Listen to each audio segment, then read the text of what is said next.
खांसी? कुछ ठंडा पिया था क्या? तुम्हें भी खांसी? बारिश में भीगे थे क्या? अब इसके एग्जाम्स का क्या? आपको भी खांसी? अब ये पोल्यूशन है कि इन्फेक्शन? आपकी ऑफिस ट्रिप का क्या? अब क्या करूं? अलग अलग खांसी के लिए कौन सा दवाई दूं? कुछ समझ में नहीं आ रहा।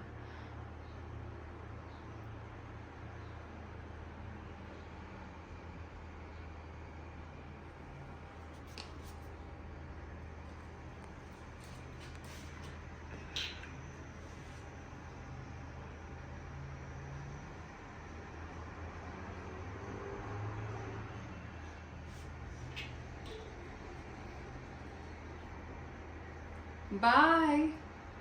सुनो, ये कॉफलेट भी तुम्हारी तरह है, ऑल राउंडर। बाय।